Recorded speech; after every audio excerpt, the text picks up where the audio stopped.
이 시간 우리 가슴에 손을 얹고 이렇게 고백합시다. 나는 주님의 청지기입니다. 나를 통해 주님이 일하십니다. 우리 이 자리에 계신 귀한 성도님들은 주님께서 우리 모두를 청지기로 세우신 줄로 믿습니다. 교회에서 봉사하는 사람들을 가리켜서 청지기라고 말합니다. 이 청지기라는 표현은 우리에게 조금 낯선 표현이에요. 쉽게 생각하면 주인에게 종속돼서 종이나 노예, 머슴처럼 일하는 사람을 우리는 청지기라고 생각할 수 있습니다. 그런데 우리가 생각하는 그런 종이나 노예, 머슴과 청지기는 분명 달라요. 단순히 주인에게 종속되어서 주인의 일을 한다고 해서 그 사람이 청지기가 되는 것은 아니더라는 거예요. 청지기는 어떤 사람입니까? 주인에게 종속된 것은 맞습니다. 그런데 주인과는 매우 깊은 영적인, 삶적인 교감을 하는 사람이에요. 주님의 마음을 헤아릴 수 있습니다. 주인의 뜻을 헤아릴 수가 있습니다.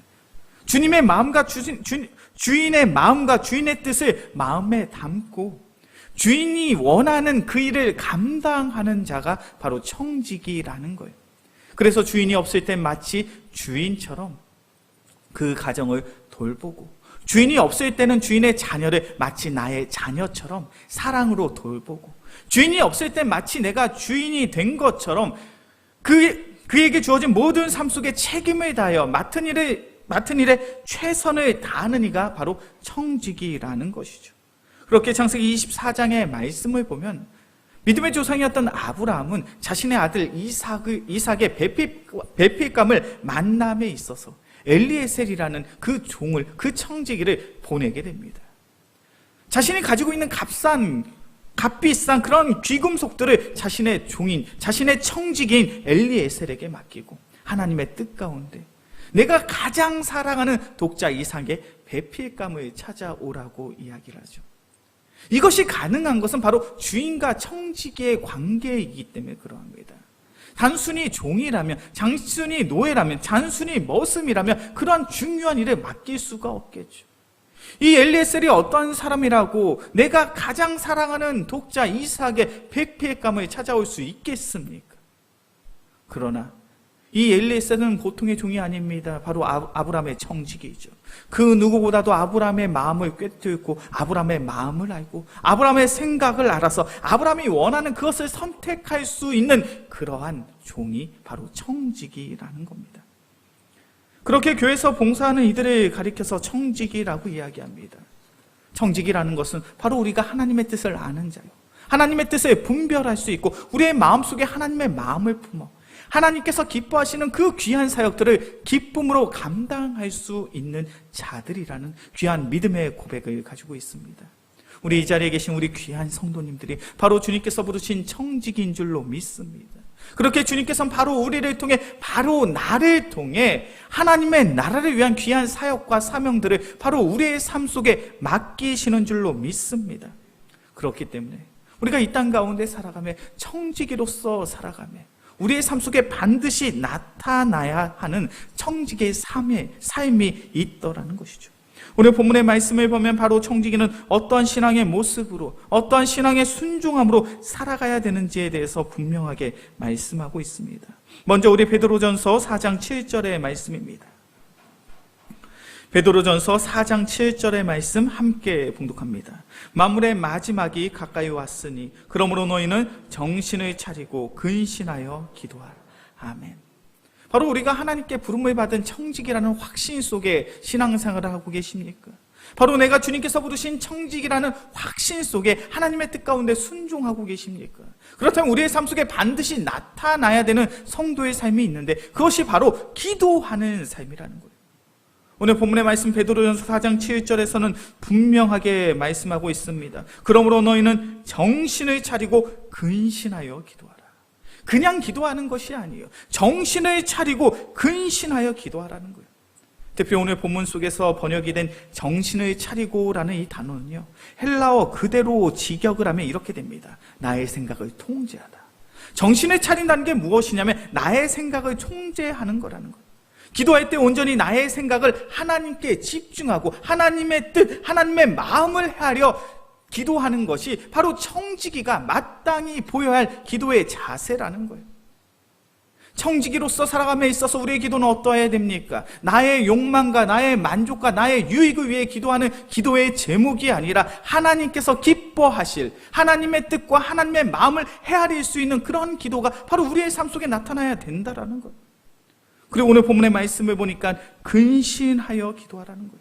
이 근신하여라는 단어는요, 헬라어 그대로를 직역하면 술에 취하지 않은 모습으로, 인사불성이 아닌 모습으로 기도하라는 거예요. 우리가 술에 취했다는 것은 무엇입니까? 우리가 주어진 삶과 환경 속에서 매우 혼란스럽고 어지러운 상태로 살아가는 거예요. 우리가 정말로 하나님께 청지기로서 부름을 받았다면 우리의 상황, 우리의 환경이 어떠하든지 삶의 문제를 온전히 주님 앞에 내어 맡기고 근심과 걱정, 두려움의 마음들을 주님 앞에 내어 맡김으로 기도해야 될 줄로 믿습니다. 바로 그것이 청지기의 기도라는 거예요. 예수님의 제자들이 주님께 부름을 받았습니다. 그리고 사도로서 초대교회를 든든히 세우는 그 귀한 사역들을 감당해야 되죠. 그 제자들은 어떠한 모습으로 기도했습니까? 우리 말씀을 한번 볼까요? 사도행전입니다. 사도행전 1장 13절과 14절의 말씀입니다.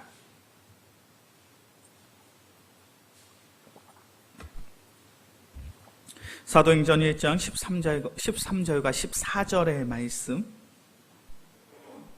예수님의 제자들이 청지기로서 그 사명을 감당하기 시작할 때 그들의 모습이 어떠했는가?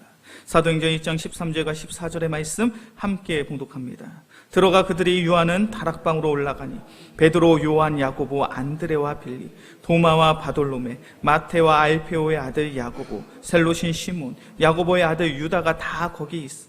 여자들과 예수의 어머니 마리아와 예수의 아우들과 더불어 마음을 같이하여 오로지 기도에 힘쓰더라. 아멘. 우리가 주님 앞에 청지기로서 부름받아서 바로 우리를 통해 일하시는 그 신실하신 하나님의 인도하심을 소망하고 있다면 우리는 한 공간에서 함께 기도하며 함께 찬양하며 함께 예배하는 삶을 살아야 될 줄로 믿습니다. 예수님의 제자들도 그러하더라는 거예요. 부활의 주님을 만나고 부활의 주님께서 그들에게 한 곳에 머물러 성령의 임재하심이 있을 때까지 함께 기도하라라고 당부하셨죠. 그리고 사도행전 1장의 말씀을 보면 예수님의 제자들, 그리고 예수님의 형제들, 그리고 예수님을 따르던 120명 되는 사람들이 한 공간에 모여서 그들은 오로지 기도에 힘썼다라고 성경은 기록되어 있습니다. 바로 우리 영광교회 귀한 청지기들의 삶이 그러해야 될 줄로 믿습니다. 내가 주님께서 맡기신 그 일을 감당하는 것에 만족하는 것이 아니라 내가 주님께서 맡기신 그 일을 내가 잘 감당했어, 그것으로 기뻐하는 것이 아니라 우리의 모든 사역과 사명에 가장 먼저 전제되어야 할 것이 있다면 바로 기도하는 것인 줄로 믿습니다. 제가 한 세미나에 가니까요, 한 목사님께서 그런 이야기를 하시더라고요. 교회엔 참으로 많은 조직들이 있다는 거예요. 그리고 많은 조직들이 항상 모임을 가지면 항상 회의를 하는데 얼마나 그 회의가 시끄러운지 모른다라는 거예요. 각자의 생각이 다릅니다. 각자의 주장이 다르죠. 각자가 바라보는 관점이 다릅니다. 그렇게 교회 공동체 안에 참으로 많은 조직들이 있는데 그 조직들이 모여서 회의를 할 때마다 너무너무 시끄럽다는 거예요. 그러면서 그 목사님이 그런 이야기를 하시더라고요. 하늘에 계신 하나님이 그 모습을 바라보면 얼마나 시끄럽겠냐고. 우리의 모임, 우리의 회의가 하나님 앞에서 시끄러운 그런 회의가 아니라 하나님께 드려지는 기도가 되어야 되지 않겠냐고. 그러면서 그 목사님이 그런 이야기를 하십니다. 각 전도회, 각 조직의 회장님은 항상 모임이 시작될 생각을 해보시라는 거예요. 우리 모임이 앞으로 몇 분 정도 회의를 할 것 같은지. 그래서 우리가 모여서 한 30분 회의할 것 같다. 그러면 30분의 회의를 위해서 몇 분 동안 기도해야 될까요? 30분 동안 기도하라는 거예요. 30분의 회의를 위해서. 만약 우리의 모임이 20분 동안 회의를 할 것 같다. 그러면 20분 동안 회의를 하라는 거예요. 그래서 당신의 교회는 그렇게 회의를 진행한다는 거예요. 회의가 있을 때마다 그 시간을, 회의 시간을 미리 예측해서 성도들이, 그 회의에 참석한 이들이 기도하고 그 시간만큼 기도하고 회의를 시작하는 것. 그러다 보니 당신의 교회에서는 회의 시간이 10분을 넘지 않는다는 거예요. 더 이상 시끄러운 회의가 아니라는 거예요. 더 이상 요란법석한 그런 회의가 아니라는 거예요. 하나님의 뜻 가운데 하나님의 말씀 속에 순종하는 그런 회의가 되더라는 거예요. 저는 우리 영광교회도 그런 은혜가 있길 주의 이름으로 간절히 축원합니다. 우리가 모일 때마다 우리는 회의를 하기 위해서 모이죠. 그런데 그 회의가 주님 앞에서 참으로 기쁨이 되며 즐거움이 되는 그런 행복한 회의이십니까? 아니면 요란법석하고 시끌법적한 회의는 아니십니까? 우리가 우리의 모임 속에, 우리의 회의 속에 가장 먼저 우선되어야 될 것이 무엇입니까? 바로 기도함의 성도의 삶인 줄로 믿습니다.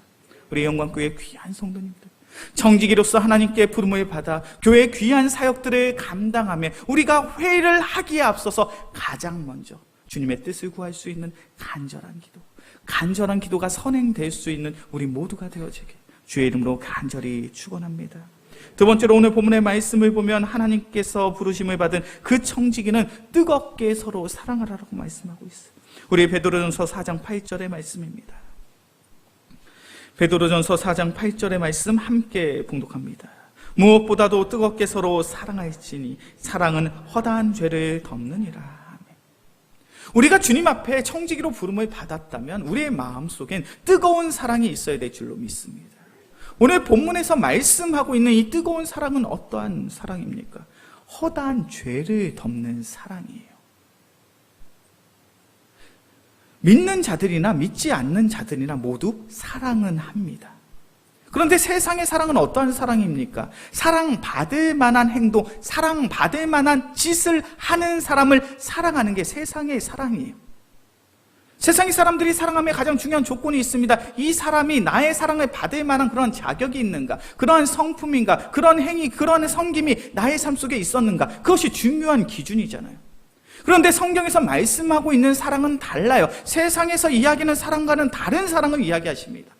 사랑받을 만한 사람을 사랑하는 것은 세상의 불신자들도 하는 사랑이에요. 주님께서는 그런 사랑을 하라고 우리에게 말씀하고 있는 것이 아니에요. 오늘 본문에서 말씀합니다. 너희가 정말 하나님께 부름을 받은 청지기이냐? 그렇다면 뜨겁게 사랑해라. 뜨겁게 사랑하는 것이 무엇이냐면 잘못이 있는, 흠이 있는 실수한 성도를 품을 수 있는 그 사랑이 너희의 마음속에 있어야 된다라는 거예요.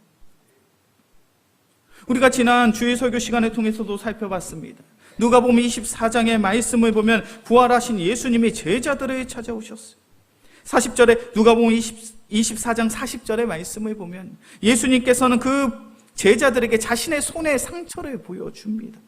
제자들아, 이 손과 발의 상처를 봐라. 나는 정말로 십자가에 달려 죽었던 예수다. 그런 예수가 지금 부활한 거야. 그런 상처를 보여주죠. 41절과 42절의 말씀을 보면 예수님이 그들 앞에서 그들과 함께 식사를 하십니다. 왜 식사를 하셨을까요? 예수님이 허기졌어요? 예수님이 배가 고파서요? 그렇지 않습니다. 예수님의 제자들은 부활하신 예수님이 영이라고 생각했어요. 영혼이라고 생각했어요. 육체가 없는 존재라고 생각했어요. 온전한 예수님의 부활을 믿지 못했습니다. 그렇기 때문에 예수님이 보여주시는 거예요. 얘들아, 내가 지금 이렇게 생선도 잘 먹잖아. 밥도 잘 먹잖아. 나는 지금 영이 아니야. 영혼이 아니야. 육체를 가지고 부활한 예수님이야. 그것을 보여주기 위함이에요.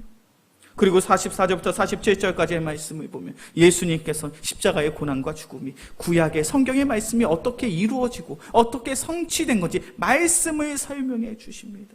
그리고 마지막으로 그 제자들에게 당부하시죠. 너희는 이 모든 일의 증인이라. 내가 십자가에 달려 죽었지만 부활함으로 말미암아 이 세상을 구원한 참된 그리스도로서 내가 부활했음을 너희는 증인이 되어서 온전히 이 죄악된 세상 속에 온 세상 열방을 향하여 예수 그리스도의 복음을 증거해라. 너희는 이 모든 일의 증인이 되어라. 예수님의 제자들의 입장에선 예수님의 부활하심을 증거할 만한 그런 제자로서의 자격이 있습니까? 예수님의 십자가의 고난과 죽음 속에서 제자들은 무엇을 하고 있었습니까? 나는 결단코 예수님을 배반하지 않겠습니다. 나는 결단코 예수님을 떠나지 않겠습니다. 죽으면 내가 예수님과 함께 죽지 나는 절대로 예수님을 부인하는 일은 없을 겁니다. 베드로를 비롯하여 10명의 제자들은 다 그렇게 이야기를 했어요. 그런데 정작 예수님의 십자가의 고난과 죽음 속에 제자들의 선택은 무엇입니까? 다 뿔뿔이 흩어지고 예수님을 모른다 부인하고 저주하고 거짓 맹세까지 했습니다. 예수님의 제자들이 예수님의 제자로서 그 복음을 증거할 만한 그런 자격이 있냐라는 거예요. 아무리 봐도 그런 자격이 없어요. 오히려 예수님은요, 그 제자들 11명의 제자들 다 내팽개치시고 새로운 제자들을 부르시는 것이 마땅한 것처럼 보여집니다. 그런데 예수님은 그렇게 하지 않으셨어요. 다시금 제자들을 찾아가서 자신의 상처를 보여주고 그들과 함께 식사하며 하나님의 말씀을 다시 가르치면서 너희는 이 모든 일의 증인이 되어라. 예수님이 그 제자들을 찾으신 이유와 목적이 무엇입니까? 우리는 이 사건을 통해서 한 가지만을 발견할 수 있어요. 그것은 바로 예수님이 그 제자들을 사랑하시는구나. 흠이 있고 실수가 있고 잘못이 있지만 여전히 그 제자들을 사랑하고 계시는구나. 그래서 그 제자들에게 청지기로서의 사명을 허락하시는 거예요. 사도로서의 사명을 감당케 하시는 거예요. 초대교회를 든든히 세우는 반석으로 세우시더라는 거예요. 그것이 바로 예수님의 사랑입니다. 우리는 그러한 사랑으로 말미암아 우리 영광교회 청지기로 세움을 받은 줄로 믿습니다. 나는 자격이 없어요. 우리는 그렇게 지혜롭거나 슬기롭지 않습니다. 경제적으로 재정적으로 그렇게 부유한 사람들이 아니에요. 그럼에도 불구하고 하나님께서 나를 사랑하사 귀한 청지기로 세우신 줄로 믿습니다. 그리고 나를 사랑하시는 주님께서 이렇게 말씀하시는 거예요. 자격 없는 너희들 또한 내가 사랑으로 귀한 청지기로 세웠으니 너희는 그 마음속에 뜨거운 사랑을 가지고 여전히 세상 속에 흠이 있고 잘못이 있고 실수가 있는 이들까지도 사랑할 수 있는 그러한 마음으로 청지기의 사역을 감당해라. 우리 영광교회 귀한 성도님들, 우리 모두는 주님께서 청지기로 부르신 줄로 믿습니다. 내가 정말로 주님께서 청지기로 부르셨다는 그 확신과 믿음이 있다면 우리는 사랑을 하기 위해 애쓰고 노력해야 돼요. 이 집사님이 나를 힘들게 하고 이 권사님이 나를 어렵게 하고 참으로 나를 힘들게 하고 어렵게 하는 그러한 성도들이 우리의 주위에 있다 할지라도 그래, 주님께서는 흠도 많고 잘못도 했던 그런 제자들을 품은 것처럼 내가 이 집사님을, 이 권사님을, 이 성도님을 품지 못할까? 주님, 우리의 마음속에, 나의 마음속에 뜨거운 사랑을 허락해 주사 이 집사님을, 이 권사님을, 이 성도님을 품을 수 있는 귀한 사랑의 통로가 되게 하여 주옵소서. 바로 그것이 우리가 청지기로서 부름을 받은 우리의 간절한 기도가 되어야 할 줄로 믿습니다. 주님께서 우리를 청지기로 부르신 줄로 믿습니다. 그렇다면 우리는 뜨겁게 사랑을 해야 돼요. 마지막으로 우리가 하나님께 청지기로 부름을 받았다면 우리는 하나님이 주시는 힘으로 봉사해야 됩니다. 우리 베드로전서 4장 10절과 11절의 말씀이에요. 베드로전서 4장 10절과 11절의 말씀 함께 봉독합니다. 각각 은사를 받은 대로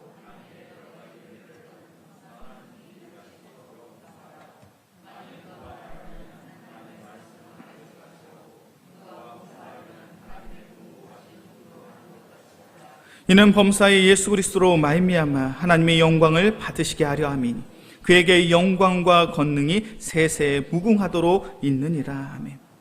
하나님께서는 하나님이 부르신 그 청지기들에게 능력을 주시는 줄로 믿습니다. 은혜를 주시는 줄로 믿습니다. 힘을 주시는 줄로 믿습니다. 강하고 담대함의 마음을 허락하시는 줄로 믿습니다. 바로 이것이 베드로전서 4장 10절과 11절에서 말씀하고 있는 거죠.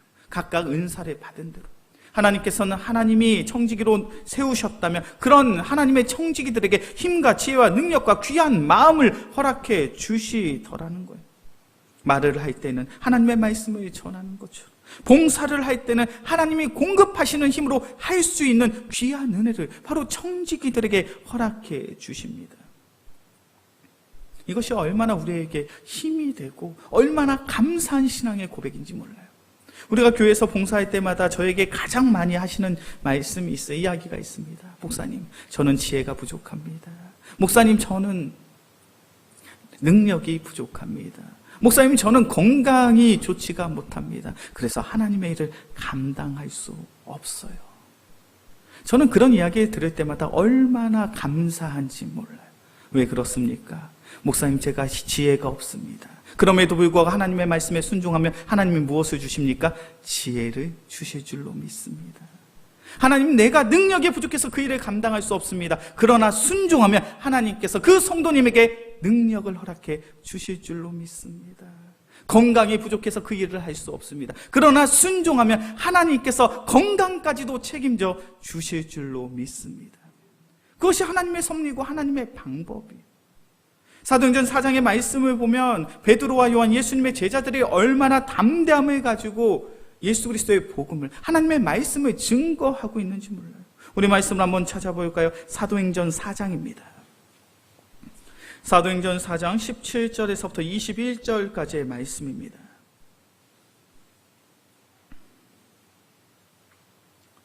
사도행전 4장 17절부터 21절까지의 말씀, 제가 한 절, 우리 성도님들이 한 절 교독해서 보겠습니다. 이것이 민간에 더 퍼지지 못하게 그들을 위협하여 이후에는 이 이름으로 아무에게도 말하지 말게 하자고.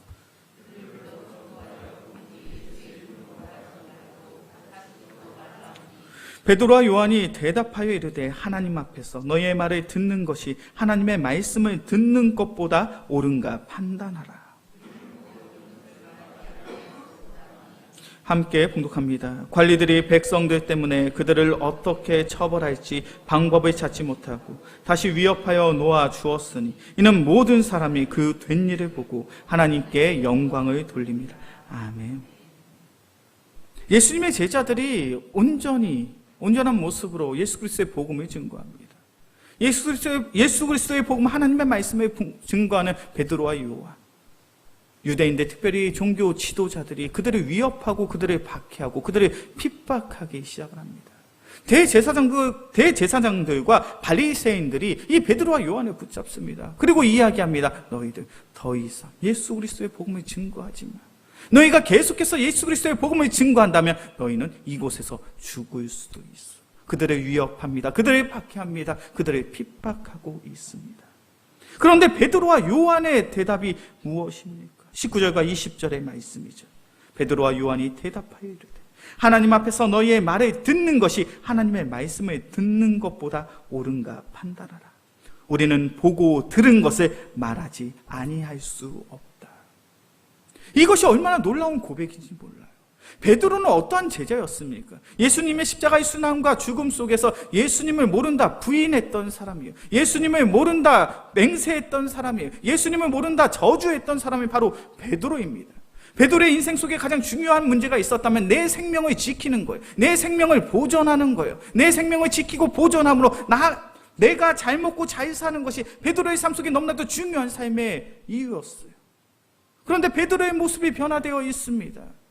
내가 이곳에서 죽는다 한들 내가 어찌 예수 그리스도의 복음을 증거하지 않을 수 있겠습니까? 사람의 말을 듣는 것이 하나님의 말씀을 듣는 것보다 더 중요한 일이 될 수 없습니다. 나의 상황, 나의 환경이 어떠하든지 나는 온전히 예수 그리스도의 복음만을 증거하겠습니다. 베드로의 모습이 완전히 바뀌어 버렸어요. 베드로의 모습이 이렇게 온전히 바뀌어질 수 있는 이유가 무엇입니까? 성령님께서 그의 지혜를 붙여 주시고 그의 마음속에 강하고 담대함을 허락해 주시니 주님께서 맡기신 그 귀한 사역들을 아름답게 감당하게 되더라는 거예요. 우리가 교회 안에서 봉사하면서 우리가 교회 안에서 헌신하면서 우리가 기대하는 것이 이런 성도의 삶 아닙니까?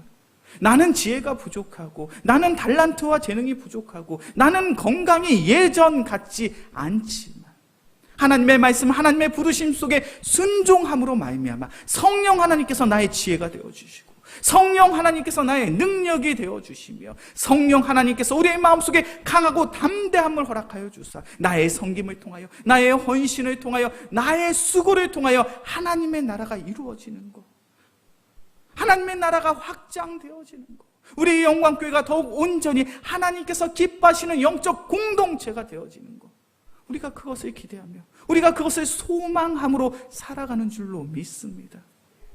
부족한 것이 많으십니까? 그렇다면 더욱 하나님의 말씀 가운데 하나님의 나라를 위해 순종할 수 있는 귀한 믿음의 성도들이 되어지기 주의 이름으로 간절히 축원합니다. 부족함이 많음에도 불구하고 하나님의 말씀에 순종하여 하나님의 부르심에 순종한다면 분명 우리의 부족함을 성령 하나님께서 채워 주실 것입니다. 이제 말씀을 정리하겠습니다. 제가 전도사로서 처음 사역을 했을 때, 그때 제가 맡은 부서에 한 교사 노 권사님이 계셨어요. 저한테 나이를 알려주지 않았어요. 권사님 나이가 어떻게 돼서 제가 물어봤는데 그 선생님이 저한테 그러시더라고요. 전도사님, 숙녀의 나이는 묻는 것이 아닙니다. 이야기를 안 해주세요. 그런데 교사만 33년을 하셨대요. 손주 손녀가 4명 5명 정도 됩니다.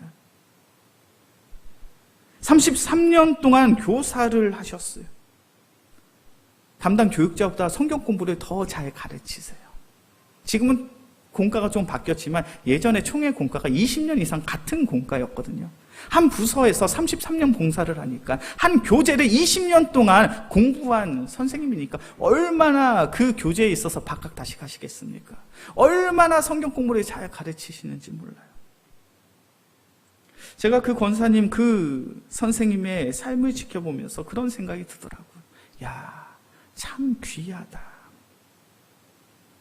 하나님께서 한 영혼을 구원하셨더니 그 영혼이 33년 동안 수백 명, 수천 명, 수만 명의 학생들에게 복음을 증거한 거예요.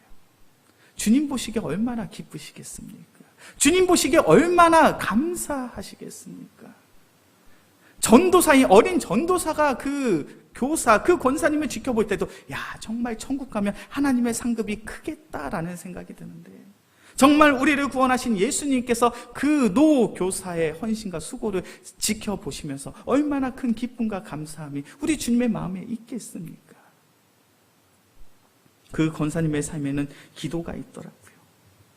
그 권사님의 삶 속에는 어린 학생들을 향한 뜨거운 사랑이 있습니다. 이제는 연세가 많으셔서 예전처럼 건강하지 않으시고 예전처럼 아이들에게 적극적으로 반응할 수는 없지만, 그럼에도 불구하고 하나님이 채워주시는 은혜와 능력으로 그 귀한 사역들을 33년 동안 감당하셨더라고요. 우리 영광교회 귀한 성도님들, 작년 한 해도 너무너무 수고 많으셨습니다. 그런데 우리의 섬김은 작년에서 끝난 것이 아닌 줄로 믿습니다. 주님께서 부르시는 그날까지 우리 영광교회에서 청지기로서 그 귀한 사역들을 잘 감당해야 될 줄로 믿습니다. 우리 영광교회 귀한 성도님들, 우리가 이 말씀을 시작하기 전에 우리가 함께 고백했죠. 나는 주님의 청지기입니다. 내가 주님의 청지기라면 우리의 삶 속에 기도가 있어야 할 줄로 믿습니다. 뜨겁게 사랑하는 사랑의 마음이 있어야 될 줄로 믿습니다. 하나님이 주시는 그 힘과 그 능력으로 주님의 부르심에 그 귀한 사명들을 잘 감당해야 될 줄로 믿습니다. 주님께서 맡기신 그 귀한 사역들을 주님의 방법대로 아름답게 잘 감당해서 훗날 주님 앞에 섰을 때 참으로 착하고 충성된 종아, 너희가 지극히 작은 일에 충성하였음에 이제 나의 기쁨에 함께 참여하자라는 놀라운 칭찬을 들을 수 있는, 주님의 놀라운 상급을 받을 수 있는 우리 귀한 성도들이 되어지기 주의 이름으로 간절히 축원합니다. 사랑의 주님 감사합니다. 주님께서 우리를 사랑하사 귀한 청지기로 부르신 줄로 믿습니다. 주님께서 부르신 청지기는 기도하는 자입니다. 뜨겁게 사랑하는 자입니다. 하나님이 주시는 힘과 능력으로 주님께서 맡기신 그 귀한 사역들을 잘 감당하는 자입니다. 우리 영광교회 귀한 성도들이 청지기로서의 그 귀한 삶을 잘 감당할 수 있는 은혜의 성도들 되게 하여 주시옵소서. 그래야 훗날 주님 앞에 섰을 때 주님께 귀한 칭찬을 들으며 귀한 상급을 부여받을 수 있는 은혜의 성도들 되게 하여 주시옵소서. 우리의 삶을 온전히 주님 앞에 내어드리오며 우리를 사랑하시는 예수 그리스도의 이름으로 기도합니다. 아멘.